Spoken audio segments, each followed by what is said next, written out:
बिस्मिल्लाहिर्रहमानिर्रहीम। अस्सलाम वालेकुम नाज़रीन, आप यूट्यूब चैनल देख रहे हैं। मैं इमरान खान हूँ। अहम चीज़ें मैं आपके सामने रखता हूँ। इसमें करप्शन के कुछ मामला हैं जो अब खुल रहे हैं आहिस्ता आहिस्ता। पंजाब की 150 तहसीलों में जो है वो ठीक ठाक पैसा खर्चा गया, क्योंकि मरीम नवाज़ साहिबा ने कहा था जब ये नई नई इक़्तिदार में आई थी कि मैंने सुथरा पंजाब का एक मनसूबा लेकर आना है। और सुथरा पंजाब के तहत इन्होंने कहा जी कि हमने पूरे सूबे की तमाम तहसीलों को और शहरों को बिल्कुल साफ़ कर देना है। और इसके ऊपर जो है वो एक कैंपेन चलाई गई, बहुत सारा जो है वो तजावज़ात हटाने का काम किया गया जी, कचरा भी उठाएंगे, ये सारी चीज़ें हुई। तो पता चला ये काम बहुत बड़ा है। उसके बाद प्राइवेट कंपनियां बनाने का सिलसिला शुरू हुआ, और ये काम माजी में शहबाज शरीफ साहब भी बहुत करते थे। और इन्हीं प्राइवेट कंपनियों में या साफ़ पानी वाली या दीगर जो थी वो हम माजी में प्रोग्राम करते रहे। मैं भी, अरशद शरीफ साहब भी, और बहुत सारे और सहाफ़ी भी ये करते थे। तो हम बताते थे कि इन कंपनियों के अंदर कैसे मामला ख़राब किए जाते थे। बहरहाल अब ये हुआ कि पंजाब में लोगों ने कंपनियां बनाना शुरू कर दी प्राइवेट, और ये ज़्यादातर कहा जाता है कि फ्रंटमैन थे, और फिर नून लीग का इनके साथ बड़ा ज़बरदस्त लिंक था। अब ये सुथरा पंजाब के लिए जो कंपनियां बनी जिन्होंने पंजाब को साफ करना था, इनके पास अरबों रुपए के फंड चले गए। यानी हर माह जो है वो एक एक तहसील को 8 करोड़ 10 करोड़ मुबैना तौर पर, जो मेरा सोर्स है उसने कहा जी वो इतने फंड्स दिए जाते थे एक एक कंपनी को या एक एक तहसील के लिए। लेकिन किसी भी तहसील में कोई काम नहीं हुआ। 1 साल गुजर गया इस सारी सूरत हाल को, और अभी तक तमाम तहसीलों में कचरा बदस्तूर पड़ा हुआ है। ये पैसा कहाँ गया? तो इसमें जो बताया जा रहा है कि इस पैसे का लगभग 70-80% हिस्सा खा लिया गया। यानी अरबों रुपए का पाकिस्तान को या पाकिस्तानियों को चूना लग गया है, और ये चूना 100 अरब रुपए से ज़्यादा का है। ये लगा पंजाब में। अब इसके बाद इन्होंने सफाई का एक टैक्स लगा दिया जी, 200 रुपया महीना से लेके 5,000 रुपया महीना तक ये अब टैक्स लेंगे सफाई के नाम के ऊपर आवाम से, ताकि पैसा पूरा किया जाए कुछ ना कुछ करके खजाने से जो पैसा इन्होंने निकाला। तो ये एक बहुत बड़ा स्कैंडल है। अगर इसका एहतसाब किया जाए या इसका ऑडिट किया जाए कि जो पैसा सुथरा पंजाब के प्रोजेक्ट के अंदर डाला गया, ये कितना डाला गया, कैसे डाला गया, किस तरह गया, किन किन कंपनियों को मिला, उसके बदले में उन कंपनियों ने क्या काम किया, और वो काम देखा जाए, तो ये एक बड़ा स्कैंडल है जो आने वाले दिनों में पकड़ा जा सकता है अगर थोड़ी सी कोई तवज्जो दे। एस्टेब्लिशमेंट की नज़र में मरीम नवाज के तमाम स्कैंडल जो हैं वो उनकी सर आंखों पे, और अभी वो किसी किस्म की कार्रवाई नहीं कर रहे, लेकिन आने वाले वक्त में ये कार्रवाइयाँ होंगी। नाज़रीन, ये जो बंदा पकड़ा गया जिसका ताल्लुक ब्यूरोक्रेसी से है, और ये आरओ के तौर पे फ़राइज़ भी सरअंजाम देता रहा सियालकोट में, इस पे बिलाखिर रेहाना डार साहिबा का स्टेटमेंट भी आ गया है। ये इकबाल संघेड़ा इसका नाम है, और इसने एक हाउसिंग सोसाइटी के एनओसी के मामले पे इसके ऊपर एफआईआर हुई है। यानी एक हाउसिंग सोसाइटी का जो मालिक है उसने ये एफआईआर करवाई है, और इसके अंदर जो अमाउंट बनती है लगभग वो 20 करोड़ के आसपास बनती है, 15 से 20 करोड़ के बीच की एक अमाउंट है। लेकिन अभी तक जो मुबैना तौर पे इतलात आ रही हैं, कुछ रिपोर्ट भी हो गई हैं, क्योंकि पाकिस्तानी रवायती मीडिया इसको एज सच कोई ज़्यादा रिपोर्ट नहीं कर रहा। लेकिन ये आदमी कोई 80 करोड़ के करीब की प्रॉपर्टीज़ का अभी तक तो ये कह चुका है कि जी ये मेरी है। और ये सिर्फ सियालकोट की दूध की मैं आपको बात बता रहा हूँ। सियालकोट के बाहर इसके पास क्या है, इसके ऊपर से रिकवरीज इससे हो रही हैं, और पुलिस करप्शन का पैसा इससे जो है वो एंटी करप्शन रिकवर कर रही है। अब ये जो सोसाइटी का मालिक है वो कहता है जी कि मेरी हाउसिंग सोसाइटी के एनओसी मनसूख किए, मामलात को चलाने के लिए हाउसिंग सोसाइटी का मालिक होटल के कमरे बुक करवाता रहा, और इकबाल संघेड़ा नकद रकम, गाड़ियाँ, घड़ियाँ, इमारतों के किराए में हिस्सा लेता रहा। लंदन में खातून के नाम पैसे मंगवाए। एफआईआर का मतन एंटी करप्शन में मुकदमा शहरी जाहिद जावेद के बयान पर दर्ज किया गया। अब नाज़रीन, एक और चीज़ मैं आपको बताता हूँ। ये सोसाइटी वाला मामला एक शहरी ने दरख्वास्त दी थी, इसकी ज़रा तस्हीह कर दें थोड़ी सी आप। ये जो ब्यूरोक्रेट पकड़ा गया है ना, ये अकेला नहीं है, इसके थ्रू पूरी एक चेन है जो इस वक्त एस्टेब्लिशमेंट को पता चल गई है। और आपको पता है एंटी करप्शन हो जाए, नायब हो जाए, एस्टेब्लिशमेंट कंट्रोल करती है उसे। तो उन्हें पता चल गया इसमें कौन कौन शामिल है, और बहुत सारे लोग नरगे में आ गए। इसमें कुछ ब्यूरोक्रेट्स भी हैं, कुछ पुलिस वाले भी हैं, और उनमें से कुछ ने जाके बयानात भी दे दिए कि ठीक है जी हमने पैसे लिए थे। अब ये पैसा अगर मिला जुला के देखें तो फिर तो ये अरबों रुपए बनते हैं, लेकिन इससे जो रिकवरी होनी है वो 15 से 20 करोड़ होनी है। तो बाकी पैसा कहां जाएगा? बाकी पैसे के बारे में कहा जाता है कि वो खाने पीने का बंदोबस्त कर लिया गया। तो ये एक स्कैंडल है। इसमें ख्वाजा आसिफ साहब परेशान है। मुख्तलिफ इतलात के मुताबिक लेकिन रेहाना डार साहबा खुश हैं, उनके साथ इसने ज्यादती की थी। रेहाना डार साहबा कहती हैं कि अल्लाह की लाठी बड़ी बेआवाज है। एडीसीआर ने सियालकोट के अवाम का रिजल्ट बदला था। मैं 60,000 से ज्यादा वोटों से जीती थी और पूरा सियालकोट नहीं बल्कि सारा पाकिस्तान भी जानता है कि ख्वाजा आसिफ को जिल्लत आमेज शिकस्त हुई। एडीसीआर ने अवाम के फैसले में खयानत की और बुरी तरह हारने वाले ख्वाजा आसिफ को जाली फॉर्म 47 बनाकर उसकी जीत का ऐलान किया। मैंने अल्लाह की अदालत में उस वक्त ही अपना मुकदमा पेश कर दिया था। अब एडीसीआर अल्लाह की पकड़ में है और ख्वाजा आसिफ भी अल्लाह की सजा से नहीं बचेगा। इन्होंने सियालकोट के अवाम के साथ फ्रॉड किया है। एडीसीआर से बड़ा मुजरिम ख्वाजा आसिफ है, जिसने आज भी मेरी सीट पर धौंस, धांधली और फ्रॉड से कब्जा किया हुआ है। ख्वाजा आसिफ की नवाज शरीफ साहब से मुलाकात हुई, तस्वीरें वीडियोज आ गई बीच में। सोशल मीडिया पे यही लोगों ने रोला डाल दिया कि ये दो वो लोग हैं जिन्होंने फ्रॉड किया और फ्रॉड के जरिए से बुजुर्ग खवातीन की सीटें छीनी है।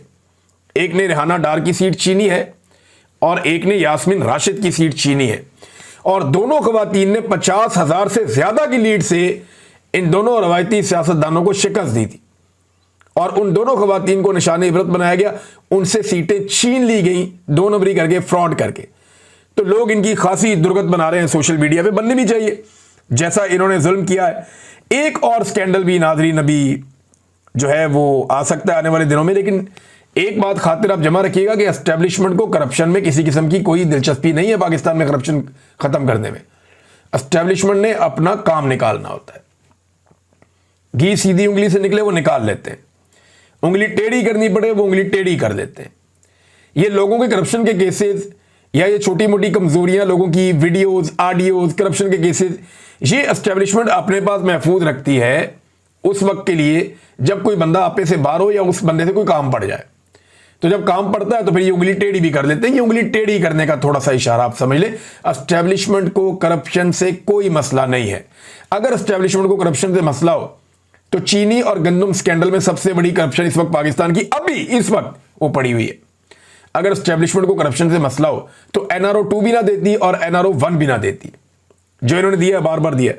बहरहाल ये जो MNAs का फंड्स में जो पैसा दिया गया उसका भी ऑडिट करवाया जाए तो बहुत कुछ निकलेगा और सुथरा पंजाब में, पूरे पंजाब में PMLN की कारकर्दगी निकल आएगी।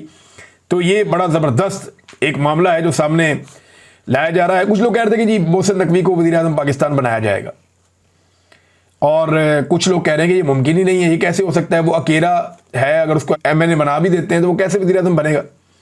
देखिए मैं आपको ये बात क्लियर कर दूं कि अगर उसको MNA बनाकर वज़ीर आज़म बनाना मतलूब हुआ पाकिस्तान की मिलिट्री एस्टेब्लिशमेंट को, तो PMLN और पीपल्स पार्टी अच्छे बच्चों की तरह ये काम कर भी देंगे। अगर किसी को ये लगता है कि नवाज शरीफ इनकलाबी हो जाएगा या शहबाज शरीफ इनकलाबी हो जाएगा या जरदारी कहेगा कि नहीं ये नहीं हो सकता, तो ये ज़मीन आसमान का फ़र्क है इन बातों में, ये हो ही नहीं सकता। ये फौरी तौर पे मोहसिन नकवी को भी अपना वज़ीर आज़म तस्लीम कर लेंगे अगर इन्हें ऑर्डर आ गया तो, और ये इंप्लीमेंट ऐसे करेंगे कि आपको लगेगा जैसे सारा कुछ नेचुरल तरीके से हो रहा है। बहरहाल जब बनाना होगा मोहसिन नकवी को फिर, लेकिन मुझे अभी तो लगता है कि हनूज दिल्ली दूरस्त, ऐसी कोई बात मुझे दिखाई नहीं दे रही। नाज़रीन, मलिक रियाज साहब के बारे में जो खबरें छप रही है ना, मेरे पास बड़ी पक्की इंफॉर्मेशन आई है, मैं आपके साथ शेयर करता हूं। एक तो मलिक रियाज साहब के एक रिश्तेदार हैं, ये उनके कज़न वसीम साहब इनका नाम है, उन्हें गिरफ्तार कर दिया गया, गिरफ्तार नहीं अगवा कर लिया गया है और ये शख्स जो है उसको लापता कर दिया गया है, इसका पता नहीं चल रहा। मलिक रियाज वालों ने बहुत कोशिश की होगी, हाथ पाँव मारे होंगे, उनके भी बहुत ताल्लुकात हैं अंदर बाहर, उन्होंने हर तरफ कोशिश की होगी, लेकिन ये बंदा नहीं छोड़ रही एस्टेब्लिशमेंट और दबाव डाल रही है। और इस बंदे का, अब कुछ लोगों ने मुझे बताया कि इस बंदे का मलिक से डायरेक्ट कोई उस तरह ताल्लुक है नहीं, लेकिन मुझे हुकूमती लोगों ने एक दो बातें कंफर्म की हैं जो मेरे सोर्स हैं गवर्नमेंट में। वो ये कहते हैं कि मलिक रियाज से हमें कुछ और नहीं चाहिए, और जो कन्वर्सेशन पाकिस्तान की एस्टेब्लिशमेंट की और हुकूमत की मलिक रियाज के साथ चल रही है उसके बारे में कुछ इंफॉर्मेशन मैं आपको देता हूं। मलिक रियाज से पाकिस्तान की टॉप लीडरशिप जो है, वजीर आज़म लेवल से लेके जरदारी लेवल तक और बाकी जो इंपॉर्टेंट लोग हैं, उन्होंने बराह रास्त राब्ता किया। पाकिस्तान की एस्टेब्लिशमेंट का बराह रास्त राब्ता मलिक रियाज के साथ है। ये अगर किसी को लगता है राब्ता नहीं है तो ये गलत बात है। मलिक रियाज के साथ इन सब का राब्ता है। मलिक रियाज को ये ऑफर दी जा रही है और बार बार दी जा रही है, और मैं आपको जो ऑफर के अल्फाज है वो अब बताने वाला हूं कि उसे कहा गया कि मलिक साहब ताड़ी चांदी हो जाएगी, तुसी सिर्फ इमरान खान के खिलाफ गवाही दो आके कि इन्हें तुहाडे कोलों फायदा चुकया, तो इस पे मलिक रियाज ने इनकार कर दिया। अब चांदी हो जाएगा, मतलब यह है कि ये करप्शन वरप्शन से तो एस्टेब्लिशमेंट को कोई फर्क नहीं पड़ता। ऐसी कोई बात नहीं है कि मलिक ने कोई करप्शन कर दी जिसकी वजह से ये सारी दुनिया यहां पे करते ही ऐसे काम है, अजीबोगरीब तो काम हो रहे हैं पाकिस्तान में। तो ये करप्शन वरप्शन का मामला नहीं है, मामला है इमरान खान के खिलाफ गवाही का, और मलिक रियाज ने उससे इनकार कर दिया। और मुझे एक बंदे ने बताया कि मलिक रियाज ने हल्फन कहा है पाकिस्तान की हुकूमत को और एस्टेब्लिशमेंट को कि मैं आपको हल्फन कहता हूं कि इमरान खान ने मेरे से कोई फायदा नहीं लिया, और ना वो कोई जाती फायदा मेरे से लेना चाहता था, और ना मेरी और उसकी ऐसी कोई डील थी।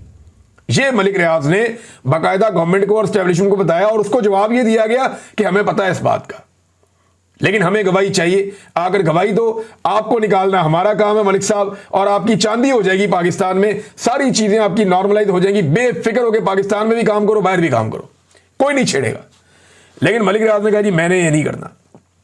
मुझे ऐसा लगता है कि मलिक रियाज ने सारी जिंदगी पैसा कमाया और पैसे को एंजॉय किया, और अब मलिक रियाज को हादसाती तौर पर जब इस सूरत का सामना करना पड़ा तो उसने जब इनकार किया तो पाकिस्तानियों ने उनको इज्जत भी बहुत दे दी, और जब पाकिस्तानियों ने मलिक रियाज को इज्जत दे दी तो अब लगता है कि मलिक रियाज साहब को वो भी पसंद आ गई, और अब वो नहीं चाहते कि जनाब वो इमरान खान के खिलाफ झूठी गवाही देकर अपना नाम जो है वो ऐसे लोगों में लिखवा ले जो कंप्रोमाइज्ड हैं, कमजोर हैं, और कौम उनसे नफरत करती है।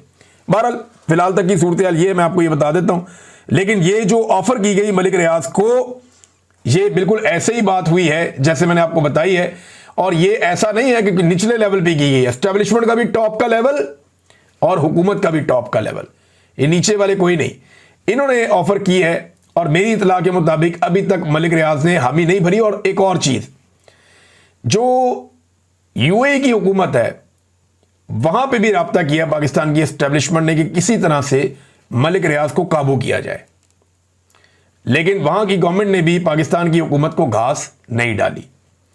यानी इन्होंने कोशिश की कि मलिक रियाज को किसी तरह से वहां पे दबाव डालें, उनसे बात करें, कोई रिक्वेस्ट करें, मलिक रियाज हमारे हवाले हो जाए, लेकिन उन्होंने इस मामले में मलिक रियाज के मामले में घास नहीं डाली। तो ये मामला भी यहां पे रोक देते हैं, और खबरें आएंगी मैं आपके साथ शेयर करूंगा।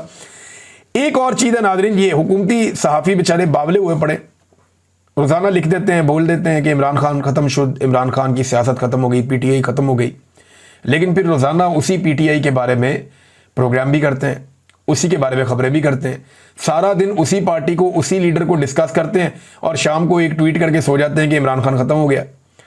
तो मेरा ना वैसे एक मशवरा पाकिस्तान तहरीक इंसाफ को, वो इन्हीं सहाफ़ियों के जब प्रोग्राम में जाएं तो जब भी ये सहाफ़ी कोई पॉलिटिकल सवाल पूछें तो इनको चाहिए मौसम पे बात करें, एंटरटेनमेंट पे बात करें, फैशन पे बात करें, म्यूजिक पे बात करें, सियासत पे बात ही ना करें। जब ये एंकर सवाल करे तो इनको जवाब दें कि यार वो तो खत्म हो गया, आपने खुद लिखा था खत्म शुद्ध, तो जो खत्म शुद्ध हो गया तो उस पर अब आप सवाल क्या करते हैं, छोड़े दफा करें, आए म्यूजिक पे बात करते हैं। इनको जरा आईना दिखाना चाहिए। एक पॉलिटिकल पार्टी को आप ये कैसे कह सकते हैं कि खत्म शुद्ध? यानी इतने बुरे हालात हैं पीएमएलएन के, बेड़ा गर्क हो गया उनका आवाम के अंदर, आज तक हमने किसी ने नहीं कहा कि खत्म शुद्ध। हाँ, ये कि उन्होंने अपनी सियासत तबाह कर दी, बर्बाद कर दी। और मैं बार बार ये कहता हूं कि नवाज शरीफ के पास चांस एक ही है कि वो अवामी मैंडेट वापस करें। एक ही चांस है कि वो कौम से माफी मांगे, वो कहे जी ठीक है अवामी मैंडेट है, मैं अपने वापस अपने मौक़िफ़ पे जाता हूं और मैं वही बात करूंगा जो हक वाली बात है, आओ बैठो बैठ के एस्टेब्लिशमेंट को सियासत से बाहर निकालते हैं, फिर तो मियां साहब की बात बन जाएगी। नाज़रीन, यहाँ पे शेर अफजल बरवत ने एक स्टेटमेंट दिया अलीमा खान के बारे में, अलीमा खान साहिबा ने एक स्टेटमेंट दिया शेर अफजल बरवत के बारे में, और ये जो स्टेटमेंट है ये बढ़ते जा रहे हैं, एक दूसरे के खिलाफ स्टेटमेंट्स आ रहे हैं, शेर अफजल का अलीमा खान के बारे में, अलीमा खान का शेर अफजल के बारे में। लेकिन इसमें एक स्टेटमेंट आ गया बीच में अदील हबीब साहब का। अदील हबीब साहब जो हैं वो जर्नलिस्ट हैं और siyaasat.pk को ओन करते हैं। ये पाकिस्तान से बाहर मौजूद हैं और अमेरिका में या कनाडा में है ग़ालिबन आजकल। और इन्होंने एक बात बताई शेर अफजल बरवत के बारे में, मैं हैरान हो गया सुन के। यानी इन्होंने कहा कि पिछले दिनों अमेरिका में आया हुआ था, क्योंकि अलीमा खान साहबा का एक ट्वीट है वो फौजिया सिद्दीकी साहबा ने किया, जिसमें अलीमा खान साहबा का जो स्टेटमेंट है वो ये कह रही हैं कि शेर अफजल बरवत जैसे बेशरम लोगों को टीवी पर भेज कर कहा जाता है कि इमरान खान की फैमिली को अटैक करो, झूठे इल्जामात लगा दो। ये जनाब अलीमा खान, शेर अफजल बरवत साहब ये कहते हैं कि अलीमा खान एस्टेब्लिशमेंट की बंदी है, और एस्टेब्लिशमेंट ने उन्हें लॉन्च किया हुआ और वो एस्टेब्लिशमेंट से फायदे उठा रही है। हालांकि अगर एस्टेब्लिशमेंट, फिर इसका मतलब है एस्टेब्लिशमेंट तो एंटी आसिम मुनीर है, क्योंकि अलीमा खान तो ये वाहिद वो खातून है जो बाहर आकर आसिम मुनीर का नाम लेती हैं और पैगाम इमरान खान का पहुंचाती हैं खुलकर। तो ये कैसी एस्टेब्लिशमेंट से डील है कि उनके आर्मी चीफ का ही नाम लेती हैं बार बार। बहरहाल ये मरवत साहब की अपनी अंडरस्टैंडिंग है, लेकिन ये अदील हबीब साहब ने बड़ी खौफनाक बात की है। और क्योंकि उन्होंने ये बात ऐसे मुल्क में बैठ के की है जहां पे शेर अफजल मरवत साहब चाहें तो जाके चैलेंज कर सकते हैं अदालत में कि ये मेरे खाते में बात क्यों डाली गई है। लेकिन अदील हबीब साहब क्योंकि जर्नलिस्ट हैं, उनको इस बात का आइडिया है कि जो उन्होंने बात की उसकी गवाहियां उनके पास मौजूद होंगी, और गवाहियां मौजूद होने की वजह से उन्होंने उस सरजमीन पर बैठ के ये बात कर दी है। उन्हें पूरा यकीन है कि शेर अफजल मरवत उन्हें अदालत में चैलेंज नहीं करेंगे, वरना इस तरह के मामले में अदालत में चैलेंज किया जाए तो मुसीबत बन सकती है। लेकिन उन्होंने कहा क्या, वो बताते हैं जी कि पिछले दिनों अमेरिका में आया हुआ था और ऐसी मुगल्लज़ात फैला रहा था कि बयान करना भी मुमकिन नहीं है। कहता है कि इमरान खान की नज़र बुशरा बीबी की बेटी पर थी। ये बड़ी नीच बात है अगर किसी ने भी की है तो। बुनियादी तौर पर बैरून मुल्क पाकिस्तानियों में इमरान खान के खिलाफ जहन साजी की कोशिश कर रहा है। ये जनाब अदील हबीब साहब ने की है, मैं बात दोहराना भी नहीं चाहता, बड़ी मायूब बात है। लेकिन अगर ये बात गलत है तो शेर अफजल मरवत साहब जाके वहाँ अदालत से रुजू कर सकते हैं जहाँ पे अदील हबीब साहब मौजूद हैं। और अदील हबीब साहब ने अगर वहाँ गवाह पेश कर दिए जिनके सामने शेर अफजल मरवत साहब ने ये बात की तो वो एक नई मुसीबत बन जाएगी। बहरहाल एक और खबर है, उस पर चलते हैं नादरीन। ये भी एक बड़ी इंपॉर्टेंट खबर है नादरीन। खबर यह है कि बाजोड़ से एक जरगा बना था जो तालिबान के साथ, टीटीपी के साथ मुज़ाकरात कर रहा था, बातचीत कर रहा था। अभी तक ये किसी नतीजे पर नहीं पहुंचे, लेकिन ये अमन लाने के लिए इन्होंने बातचीत जारी रखी हुई है और 7वां राउंड इनका मुकम्मल हो गया। ये इतनी मेहनत कर रहे हैं, इनमें बहुत सारे बुजुर्ग लोग भी मौजूद हैं, उलमा इकराम भी मौजूद हैं, इलाके की बासर कुछ शख्सियात हैं कहा जाता है, वो लोग भी हैं, और ये कोशिश कर रहे हैं कि किसी तरह तालिबान के साथ इनके मामला तय पा जाएं और ये खित्ता अमन का गहवारा बन जाए। बाजोड़ के लोगों ने बहुत तकलीफ बर्दाश्त की है और वो एक बड़े मिलिट्री ऑपरेशन के मुतहम्मिल नहीं हो सकते, क्योंकि उससे बड़े पैमाने पर नकल मकानी होती है, लोगों का बहुत नुकसान हो जाता है और दहशतगर्दी खत्म भी नहीं होती। अब उसमें यह कहा जा रहा है कि अफगानिस्तान हुकूमत से भी दरखास्त कर रहे हैं कि अपना किरदार अदा करे और इस मसले को हल करवाए। ये जिरगा के सरबराह हारून रशीद साहब ने ये स्टेटमेंट दिया है। मेरी दुआ है कि अमन के लिए जो भी मुज़ाकरात हैं वो कामयाब हों और पाकिस्तान जो है वो मजीद लड़ाई से महफूज रहे। नादरीन, मरी के रस्ते के अंदर रेडियाँ वड़ियाँ लगी होती हैं। आपने कभी अगर आप घूमने के लिए मरी जाएं तो रस्ते में कोई छलियाँ बेच रहा है, कोई नारियल बेच रहा है, कोई और चीज़ बेच रहा है। इन रेडी वालों को भी बाउंड कर दिया गया है कि आपने अपनी रेडी अगर यहाँ पे लगा के रखनी है, वरना रेडी उठा के फेंक देंगे। अगर रेडी यहाँ पे आपने लगा कर रखनी है तो उसके ऊपर मरियम नवाज का फोटो लगाओ। अब वो बेचारे ला के फ्लेक्सें उनको दे दी गई है। वो बेचारा कोई जूस बेच रहा है, कोई कुछ और बेच रहा है, कोई नारियल पानी बेच रहा है, कोई जो है वो वहाँ पे छलियाँ बेच रहा है, भुट्टे, वो उन सब के ऊपर मरियम नवाज के फोटोज ला के लगा दिए। कैसी नरगसियत है, पागलपन है कि ये खातून यहाँ से गुजरती है, लिहाजा इसके फोटो यहाँ पे भी चिपका दो। लोग यहाँ पे सियाहत के लिए आते हैं पंजाब से, यहाँ पे भी शक्ल दिखाओ। इनको इस बात का आइडिया नहीं है कि जितना ज़्यादा ज़बरदस्ती आप लोगों को अपने मुंह दिखाते हैं, लोग उतना ज़्यादा आपसे चिढ़ते हैं, उतना ज़्यादा परेशान होते हैं लोग कि यार ये क्या है, जहाँ जाओ ये शक्ल नज़र आती है। फॉर गॉड से कि इस नरगसियत से, इस पागलपन से पंजाब को छुटकारा दिलवाया जाए। जिन लोगों ने लाकर ये तोहफे मुसल्लत किए हैं वो ज़रा एक दफ़ा बैठकर ठंडे दिल से सोचें कि ये आपने किया क्या कौम के साथ। भाई क्या ऐसा गुनाह कर दिया था पंजाब के शहरियों ने, या क्या ऐसा गुनाह कर दिया था पाकिस्तानियों ने कि आपने लाकर ये मुसल्लत कर दिए ज़हनी मरीज जिनको अपनी शक्ल के अलावा अपनी शक्ल से बाहर दिखाई कुछ नहीं देता। एक पागलपन है जो चल रहा है जिसे मुसल्लत किया गया है। नाज़रीन, कौमी असम्बली में अपोजिशन लीडर का ओहदा जो है वो भी खाली हो गया। उमर अयूब साहब को आपको पता है फारिग कर दिया गया। अब वो अपोजिशन लीडर थे, उनका ओहदा भी फारिग हो गया। ये मामला भी कोर्ट में जाएगा, आगे बढ़ेगा, देखते हैं क्या होगा। लेकिन बड़ा अनफॉर्चुनेट है जो पाकिस्तान के अंदर इस वक्त असेंबली के साथ किया जा रहा है। एस्टेब्लिशमेंट ने हर चीज़ को पूरी तरह से कंट्रोल कर लिया है। एक और खबर आई है नाज़रीन, खबर यह है कि 2050 अरब रुपए जायद की संगीन बेज़ाब्तियां हुई हैं पेट्रोलियम के शोबे में पाकिस्तान में। कोई ऐसा शोबा, कोई ऐसी चीज़ नहीं बची जहां पे इन्होंने 2 नंबरी और घटियापन ना किया। लगातार कर रहे हैं। एक आपको इंटरनेशनल फ्रंट से खबर देता हूं, बहुत सारी आई हुई है खबरें, तो बैनुल-अक़वामी बहुत जमा हुई है, फिर आपको बताऊंगा। लेकिन ये खबर आप देखें कि आज़रबाईजान और आर्मीनिया, इनकी अगर आप लड़ाई देखें ना कब हुई है, तो इनकी लड़ाई खत्म हुए भी अभी चंद साल गुजर गए हैं। जी नाज़रीन, ये आज़रबाईजान और आर्मीनिया की जो लड़ाई है उसे खत्म हुए अभी चंद साल गुजर गए हैं और इसका जो नतीजा है वो भी निकल आया था। यानी अजरबैजान ने आर्मीनिया से अपना इलाका काराबाख जो है वो आज़ाद करवा लिया था, लेकिन एक बॉर्डर पे एक टेंशन है वो रहती है। तो अब डोनाल्ड ट्रंप ने इनकी भी सुलह करवा दी है और ये इन दोनों मुल्कों ने भी कह दिया है जी डोनाल्ड ट्रंप को नोबेल पीस प्राइज दिया जाए। ये पुरानी जंगें जो हैं, पुराना हुक्का ताज़ा करके भी कोशिश की जा रही है कि डोनाल्ड ट्रंप साहब जो है उनको नोबेल का पीस प्राइज दिलवाया जाए। ये मुझे लगता है उन्हें बहुत शौक है। मुझे लगता है डोनाल्ड ट्रंप की ये ख्वाहिश है कि उन्हें अमन का नोबेल इनाम दिया जाए। और सबसे पहले क्योंकि पाकिस्तान ने कहा था अगर डोनाल्ड ट्रंप को ये इनाम मिलता है तो डोनाल्ड ट्रंप पाकिस्तान से, खासतौर पे फील्ड मार्शल से तो बहुत खुश होगा। और फील्ड मार्शल फिर से अमेरिका के दौरे पर और फिर से मुलाकात की उम्मीदें। तो एक तो पाकिस्तानी एस्टेब्लिशमेंट के अमेरिका के साथ ताल्लुकात हमेशा अच्छे रहे हैं, लेकिन इस मरतबा इसका फ़ायदा मौजूदा फील्ड मार्शल को और मौजूदा हुक्मरानों को हो रहा है, लेकिन पाकिस्तानियों को नुकसान ही नुकसान है, कोई फ़ायदा नहीं हो रहा। अब तक के लिए इतने, अपना ख्याल रखिएगा, अपने इस चैनल का भी। अल्लाह हाफ़िज़।